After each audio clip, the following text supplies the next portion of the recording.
Ce départ soudain illustre les déboires du secteur nucléaire. La France veut réduire sa dépendance à l'atome et développer les énergies renouvelables.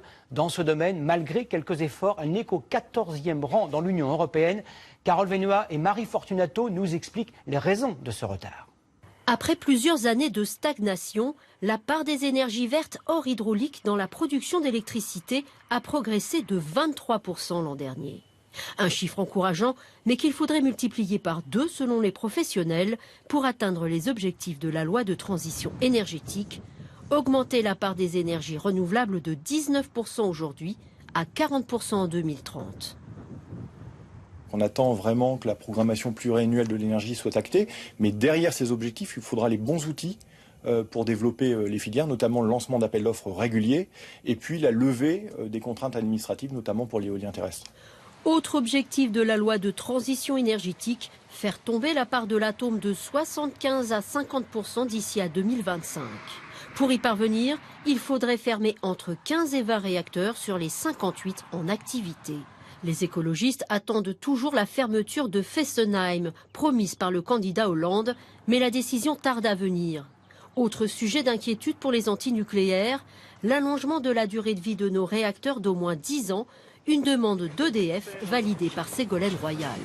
Mais on arrive à un moment où il faut avoir le courage de faire des choix. Et si on veut que les énergies renouvelables, l'efficacité énergétique, les 350 000 emplois qui vont avec se développent, alors le nucléaire et les énergies fossiles doivent baisser. Il n'y a pas d'autre possibilité. Booster le renouvelable tout en prolongeant la vie de nos centrales, un équilibre pas simple à trouver. Comparé à ses voisins européens, la France fait figure de mauvais élève pour ses énergies vertes, loin derrière le Danemark et l'Espagne. Bonsoir Ségolène Royal. Bonsoir. Vous êtes la ministre de l'Environnement et de l'Énergie. Oui. On a évoqué il y a un court instant les difficultés de la filière nucléaire française. Les autorités suisses et celles de la ville de Genève demandent instamment au gouvernement français de fermer la centrale nucléaire du Bugey. Elle est à 70 km de Genève. Ils estiment qu'elle est potentiellement dangereuse. Allez-vous fermer cette centrale qui a été construite, je crois, en 1978 ? Elle est très ancienne.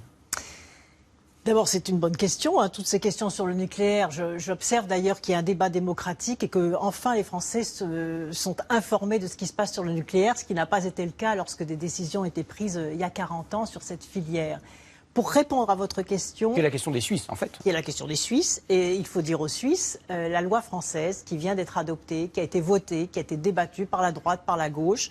Et je crois que sur ces sujets-là, il faut se garder et des polémiques politiciennes et d'opposer les énergies les unes aux autres. Donc la France a fait son choix souverain de modèle énergétique. Quel est-il? C'est très simple. La priorité aux énergies renouvelables. Et je voudrais dire par rapport au reportage que l'on vient de voir, c'est que la France est en train de rattraper son retard, puisqu'en effet, pendant très longtemps, elle a cru qu'elle pouvait se contenter uniquement du nucléaire. Et la loi que j'ai fait voter dit enfin que les énergies renouvelables sont une priorité, puisqu'en 2030, il faudra passer en effet de 18% à 40% d'énergie renouvelable pour produire de l'électricité. La deuxième chose que dit cette loi, c'est que le nucléaire reste le socle de notre modèle énergétique, puisque nous devons passer de 75% du nucléaire aujourd'hui pour produire l'électricité à 50% à l'horizon 2025. Donc en effet, il va falloir... et puis la troisième priorité, ce sont les économies d'énergie, bien évidemment. Donc il va falloir en effet prendre des décisions qui permettent d'appliquer cela. Et qu'est-ce que l'on observe depuis 2 années ? Depuis le début de ce débat, c'est que les installations en énergie photovoltaïque solaire ont augmenté de 40% en 2 ans, l'éolien a augmenté de 25%, cela a créé 10 000 emplois et on estime le potentiel de création d'emplois dans ces énergies vertes à 100 000 emplois. Et c'est pourquoi le gouvernement, je vous l'annonce, vient de décider, puisque le crédit d'impôt de la transition énergétique a été très efficace. Dans la filière, par exemple, d'installation des doubles fenêtres, ce sont 8 000 emplois qui ont été créés. Donc le gouvernement vient de décider que les Français pourront cumuler ce crédit d'impôt, qui, je le rappelle, permet de rembourser 30% des dépenses jusqu'à des dépenses de 8 000 €, donc 30% de 8 000 € pour une personne seule, 16 000 € pour un couple, pourront donc cumuler ce crédit d'impôt avec le prêt à taux zéro, c'est-à-dire faire l'avance finalement des travaux.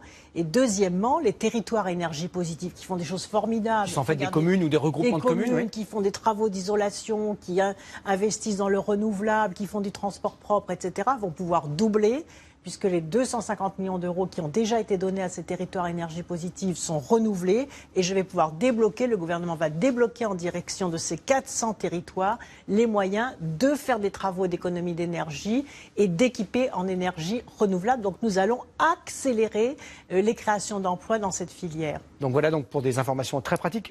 Concernant la question du budget, allez-vous fermer cette centrale nucléaire ou pas? Les autorités suisses vont déposer une plainte contre X, contre la France, pour nous obliger à la fermer. Eh bien, écoutez, c'est la France qui décide de son modèle énergétique. Ou la justice française. Il faut savoir une chose très simple, c'est très simple. Dans les 10 ans, vous savez que les autorisations de centrales ont été données pour 40 années.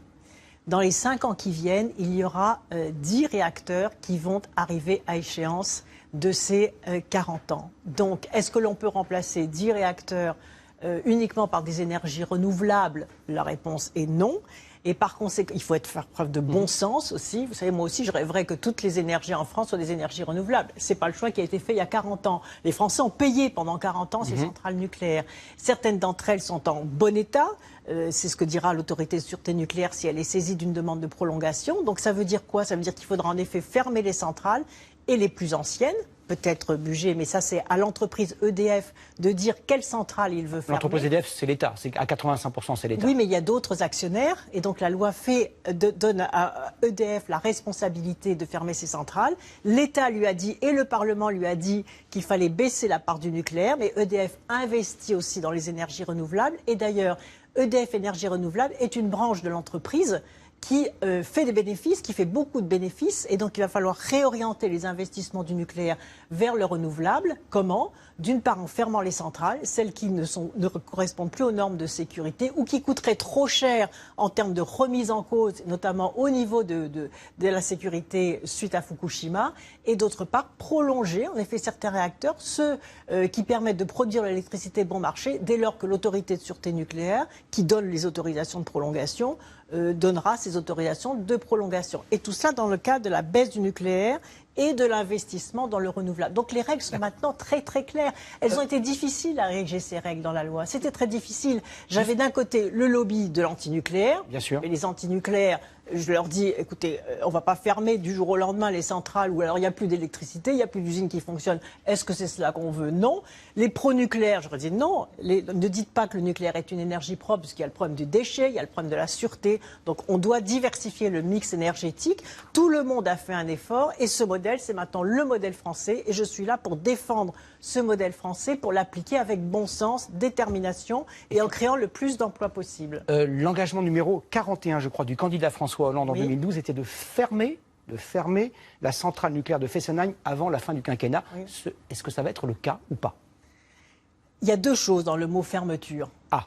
Il y a deux choses. Est-ce qu'elle va cesser de produire l'électricité, même s'il y a 25 ans de démantèlement après? Va-t-elle cesser de produire de l'énergie avant la fin du quinquennat de François Hollande? Là aussi, raisonnons avec bon sens et pragmatisme. Il y a deux choses dans le mot fermeture. Il y a le retrait de l'autorisation de fonctionner. Ce retrait de l'autorisation de fonctionner sera fait lorsque le conseil d'administration au mois de juin en aura fait la demande.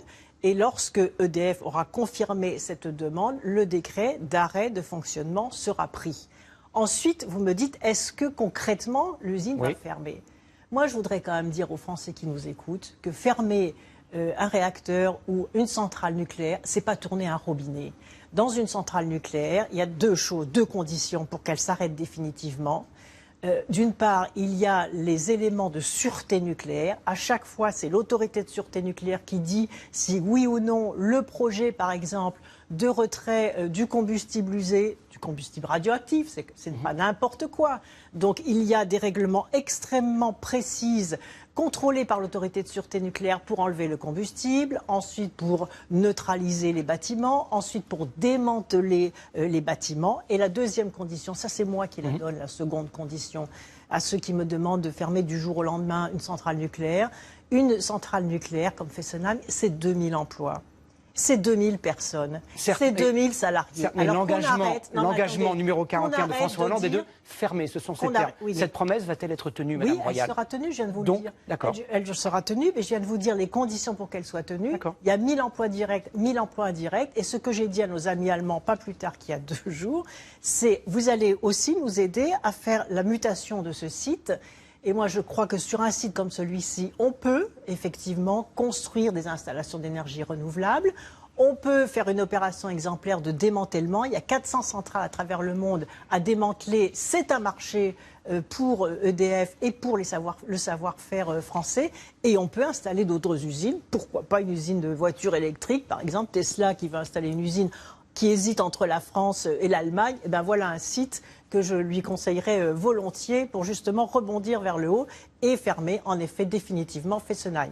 Une dernière question qui va concerner des millions d'abonnés à l'électricité, à EDF. Le patron d'EDF réclame à corps et à cri, il vous réclame à vous une augmentation des tarifs d'EDF. Est-ce que vous allez autoriser cette augmentation des tarifs d'EDF afin que l'entreprise sorte du rouge? On a vu qu'elle était en très mauvaise santé.